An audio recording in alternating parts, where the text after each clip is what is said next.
پەرەپێدانی کوشتتوکاڵ و بەروبوومە خۆماڵیەکانی سنووری پارێزگای هەڵەبجە ئەو کێشە و گرفتانە چین کە ڕوبەڕووی جوتیار و باخەوانەکان دەبنەوە.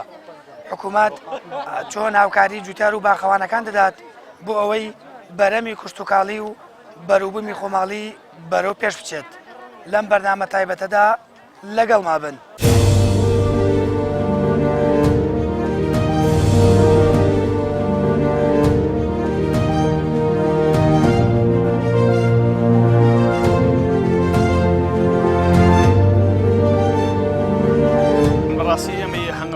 خاوەنی دوو کێشەین، کێشەیەکیان بە بازارکردنە، کێشەیەکی دووەمیشان خزمەت گوزاریە. ئێمە تەنها بۆ سندوقێک ئەبێ بچینە سەقز و ئەسفەهان، یعنی لەسەر مەصدەری ئێمە سەقز و ئەسفەهانە بۆ کردنی سندوق. پێم وایە لە هەموو عێراق بەهەڵە یەک معمەلی سندوقی تیانە. مێوەکان مێوی ئەو میوانەکە یێتە بازارەکانی کوردستانەوە هەر هەمی مێوێکی نەگونجاو و نەشیاوە. حکوومەتی هەرێمی کوردستان وەزارەتی کوشتتوکاڵ بە هیچ شێوەیەک هیچ هاوکارێکی هەنگەوانی نەکردن. کێشەی دووهەمان بە بازارکردنە، کێشەی دووهەمان بە بازارکردنە. بازارکردن ئەو هەنگوینەی کە بە لە شێوا لە ئێرانەوەیەت کە سەرێکی ڕەمزیەکە بە هەڵە لە 1000 دیناری تەبعا کیلۆی 1000 دیناری تەبعا لە ئێران و بە لە شێوایەت. پاشانیش بازرگانانی هەنگن کە پورەیەک هەنگ لە ئێران کەمتر لە 200,000 دیناری خۆمانەکەوێ. مەسئولی وایە لەم کوردستانە بە 2000 بە 30,000 کرێ لە سنووری قەندیلەوە ئێنێتە لە هەموو سنوورەکانم بەتایبەت لە سنووری قەندیلەوە ئێنێتە هەرێمی کوردستان لەگەڵ خۆیان هەڵگری ڤاروای، هەڵگری نۆزیمای، هەڵگری نەخۆشی بەشکەگەنینە تەواوی نەخۆشیەکانی ئێران تێرێتە ناو هەرێمی کوردستان بۆ ئێمە. وەڵا بەنسبەت هاوکاریەوە ئێمە هیچ کەسێک هاوکاریمان ناکات. تا ئێستا نە ڕێکخراوێ، نە حکوومەتێ، نە دەسەڵاتێ، هیچ کەس هەر بەڕەنجی شانی خۆمان دەگەڕن بە شوێن هەر ساڵێک نەخۆشینێک هەبێ خۆمان نەگەڕن بە شوێن دەرمانە لە بازاڕاکانە لە سلێمانی، لە هەولێر، لە کەرکووک، لە هەڵەبجە، یان بە دۆستێکمان جواب دێنێن دەگەڕن بۆمان هێنن. ئەو دەرمانای زدی جاڵجاڵۆکەیە، شیرینەیە، ئەو دەرمانانەی کە بۆ مادەی کیمیایی هێنەکان. ئێمە وڵات چەند ساڵێکە ئەوان هەر بەکار نێناوە ئەو مادێ، بەس سەمادمان بەکارهێناوە سەمادە وێرایەکە. ئێمە ئەمڕۆ وەکو هەرێکێ لەم بەژاربانێت ئەمڕۆ بەژاریانە فستیڤاڵەکە کردووە. ئێمە بە بەروبوومی خۆماڵی کە هەناری سازان بەژاریمان کردووە کە هەنارمان کردو بە لێرا توانی هەنار بە کیلۆ بفرۆشین و بە ڕۆبەنار بە ترش و بە بیکەم بە ئاوی هەناری. سپاس و دەستخۆشی تەواوی ئەو کەسانێکین کە جوهدیان کردەوە و ڕێکخراوەکانی ناو شاری هەڵەبجە کە بەڕاستی هەستاون بەم نمایشە جوان، بەم فستیڤاڵە جوانە کە ڕوویەکی جوانی شار و هەڵەبجە و شارە زوور و هەورامان نیشانی گەشتیاران ئەیان نیشانی خەڵکانێکەیە کە حەزیان وێشتی جوان بین، بەرهەمی خۆماڵی بین. ئەمە لە ڕوانگەیەکی خاڵی ئیجابیەوە. لە ڕوانگەی تریشەوە گلەیەکە ئەوەیە کە کاکسامان خەڵکێکی جوتیار، خەڵکێکی بەرهەمهێن کە خاوەنی هەنگەوانە، خاوەنی کاری دەستیە، هەنارە، فەلاحە، ئەمانەی کە بەرهەمەکانی ساختکاتەوە پێی کەمەکە لە ساڵێکا 3 ڕۆژ بێ.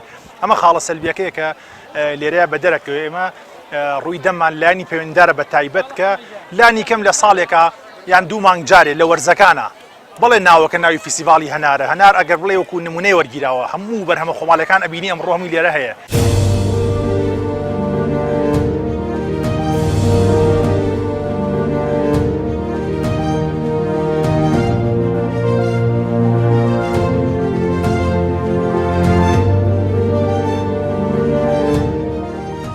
هاوکاری بکرێن بە تایبەت لە جۆری هەنگا، لە جۆری هەنگا جۆری کردنەوەی کارنکە دوو جۆری معقول و باشن کە هەنگوینی توانای کۆکردنەوەی هەنگوینێکی باشیان هەیە لە هەرێمی کوردستانە. ئەگەر هاوکاری بکرێن لە ئاسی زانستی هەنگەوانان ئەبێ ئاسی زانستیان بەرزکردنەوە لە مامۆستایانی زانکۆ خولی تایبەتیان بۆ بکەنەوە. پاشانیش ئەوانە کە پسپۆڕن لە بوارەکە، پاشانیش حکوومەت ئەتوانێت تو جۆری هەنگ، توخمی هەنگ، ڕەسەناتی هەنگ لە هەر وڵاتێک کە جۆرەکەی باشە بهێنێتە کوردستان و ئێمە هەنگاوانی استفادەی لێ بکەین، بتوانین خزمەتێکی زیاتر و نەوعەتێکی هەنگوینی جوانتر پێشکەشی یا وڵاتانی هەرێمی کوردستان بکەین. هەناری ساڵەخانیمان هەیە، هەناری شیرینمان هەیە، ئەو خۆی یەکەوە هەنارمان هەیە، هەناری کاراڵیمان هەیە.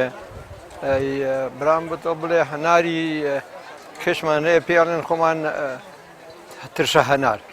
ئەو ترشە هەنارشمانە 5 هەنارمان هەیە، بەس هەناری چاک خۆی شازی هەنار ساڵەخانیەکەیە.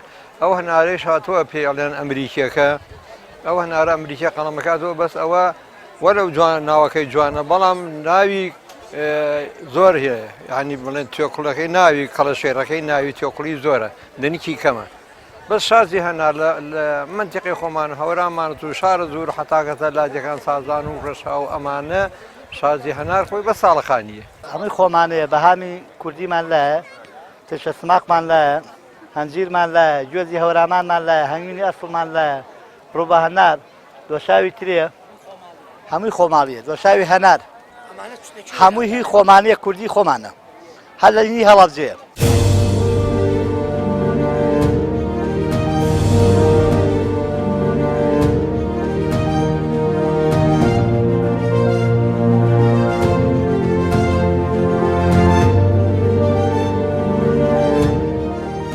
لە ئێستایا وەکو ئاڵێ شوێنگرەوەیەکی قەیران نەبوونی موچە بڕینی موچە ئەو وەز ئەو قەیرانە بەسە خەڵک هاتووە خەڵک یعنی لە پەلەقاژەیە بۆی دەست بۆ ئەم شتانێ بە ئەم ئیشانە ئیشی دەستی باخەوانی کاری دەستی چوزانم هەموو بەرهەمە خۆماڵیەکانی سێرەکی ئێستا خەڵکێک هەمووی ئەگەڕێتەوە بۆ ئیشی باغداری و گەڕانەوە بۆ سەردەمانی پێشتر کە خەڵک چۆن بژێوی ژیانی پەیدا کردووە بەڕاستی کە ئەمە لە ساڵانی هەشتاکان و هەفتاکان و پێشتریش لە هەڵەبجەیە ئەم بەرهەمانە زۆر خەڵک لەسەری ژیاوە بەڵام ئێستا خەڵک بە ناچاری ڕۆکاتە ئەمەوە کە ڕۆکاتەمەوە حکوومەتیش بە هیچ جۆرێ لایانی پەیوەندیدار و حکوومەت بە تایبەت وەکو وەزارەتوانە هیچ دەستێکی هاوکاری پێشکەش ناکات دەستبار نابێ بۆ تۆوی ئەو شتانە دابین کە ینی باخەوانەکان فەلاحەکان قەرەبوو بکاتەوە ئەو کەرەسانی کە پێویستن بۆیان دابین کە بێگومان ئەگەرەوە بکرایە ئەوە شتێکی زۆر باش بوو بێگومان لە هەر ڕوویەکە بۆ هەربەربوومێکەوە بگری زۆر باشترە بە تایبەتی بۆ هەنار چونکە لە هەموو شوێنەکە دەست ناکەی ئەو هەنارێکی لە هەڵەبجایە